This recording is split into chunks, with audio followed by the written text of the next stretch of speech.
બેટા, અરે અરે બેટા, કહું છું તું સાંભળે છે મારી વાત? આ રોજ રોજની ટકટક સાંભળીને કંટાળી ગયો છું. આ મોબાઈલે તને આંધળો બનાવી દીધો છે. મૂક કહું છું, મૂક હવે. જો મોબાઈલ નડતી નહીં હો. લાવ કહું છું, મને દે કહું છું, કહું છું ને. આ શું કર્યું તે? પાછળ જ પડી ગઈ છે.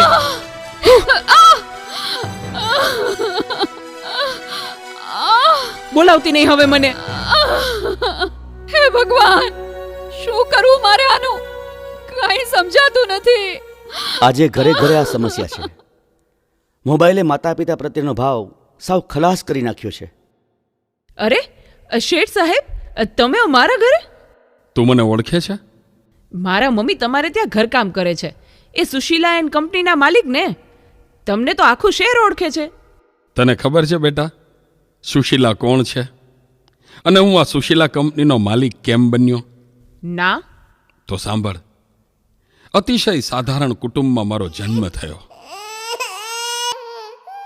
હતો હું સુતો પારણે પુત્ર નાનો, રડું છેક તો રાખતું કોણ છાનો, મને દુખી દેખી દુખી કોણ થાતું, મહાહેતવાળી દયાળી જ માતું. હતો હું સુતો પારણે પુત્ર નાનો, રડું છેક તો રાખતું કોણ છાનો, મને દુખી દેખી દુખી કોણ થાતું, મહાહેતવાળી દયાળી જ માતું. મારા બા અને બાપુજીએ ખૂબ મજૂરી કરી મને ભણાવી ગણાવીને લાયક બનાવ્યો. હું ખૂબ પૈસા કમાવા લાગ્યો. લગ્ન પછી જુદો રહેવા લાગ્યો અને મા બાપને ભૂલી ગયો. પણ કુદરતે મને થપાટ મારી. મારી બંને કિડની ફેલ થઈ. મારી પત્નીએ આ વાત સાંભળીને ડિવોર્સ લીધા. પણ મારી માએ જ્યારે આ વાત સાંભળીને ત્યારે ગાંડી ઘેલી થઈને દોડતી દોડતી મારી પાસે આવી. અરે દીકરા, એમાં શું મૂંઝાઈ ગયો? હે, હું છું ને તારી માં. હે, હું જીવું છું ને ત્યાં સુધી તને કઈ નહીં થાય દીકરા. અરે ભગવાને મને તારા માટે જ તો આ 2 કિડની આપી છે. ડોક્ટર સાહેબ, તમે મારી આ 2 કિડની કાઢી લ્યો, પણ મારા દીકરાને કઈ ન થવું જોઈએ સાહેબ, કઈ ન થવું જોઈએ. માથી મોટું કોઈ નહીં, મળે ને હોય જળધર કે જગદીશ, સૌ કોઈ નમાવે શીશ, અંબા આગળ આલિયા.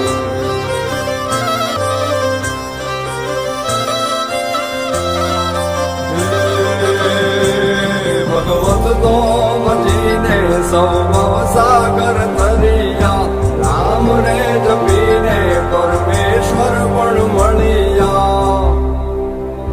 હે તારે ખોડ ને ખેલવા હું મુક્તિ ન માગું, તારાથી કરે દૂર એવી ભક્તિ ન માગું. હે તારે ખોડ ને ખેલવા હું મુક્તિ ન માગું, તારાથી કરે દૂર એવી ભક્તિ ન માગું. સુકામાં સુવાડે વિને પોડી પોતે, પીડા પામ પાંડે તજે સ્વાદ તોતે. મને સુખ માટે કટું કોણ ખાતું,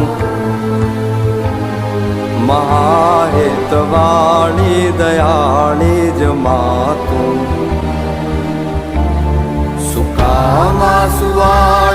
બિને પોડી પોતે પીડા બામ પંડે તજે સ્વાદ તોતે મને સુખ માટે કટું કોણ ખાતું મહાહેતવાણી દયાળી જ માતું મહાહેતવાણી દયાળી જ માતું મહાહેતવાણી દયાળી જ માતું. મારી માએ આપેલી કિડનીથી હું જીવું છું. આજે ગમે તેવી મીટિંગ હોય ને મારી માનો ફોન આવે એટલે બધું સાઈડમાં મૂકી દઉં છું. તને ખબર છે તારી મમ્મીએ તેનું છેલ્લું ઘરેણું એનું મંગળસૂત્ર ગીરવે રાખીને તારા બર્થડે માં આ ફોન આપ્યો છે. અને તે આ ફોન માટે ને હળદૂત કરી તારી માને હળદૂત કરી. શું વાત કરો છો? મને નહોતી ખબર. મારી ભૂલ થઈ ગઈ, મને માફ કરો. જો બેટા, ઘરે ભગવાન જેવી મમ્મીને હેરાન કરીશ ને તો મંદિરે ભગવાન પણ તને માફ નહીં કરે. એટલે તો તારે માફી જ માંગવી હોય ને તો તારી મમ્મીની માફી માંગ. Mummy sorry. હા, ફોન પાછળ હું એટલો આંધળો થઈ ગયો હતો. મને માફ કરી દે મમ્મી. અરે એમાં શું બેટા, ભૂલી જા એ બધું મારા દીકરા, ભૂલી જા.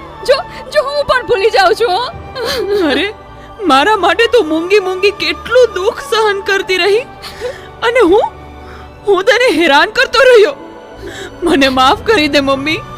આજે વચન આપું છું મમ્મી, મને સુખી કરવા તે તારા સુખોનો ત્યાગ કર્યો છે ને, હું દુનિયાના બધા સુખો તારા ચરણે ધરીશ. એ માટે હું તન તોડ મહેનત કરીશ. મમ્મી, તારું નામ દુનિયામાં રોશન કરીશ. મમ્મી, તારું નામ દુનિયામાં રોશન કરીશ.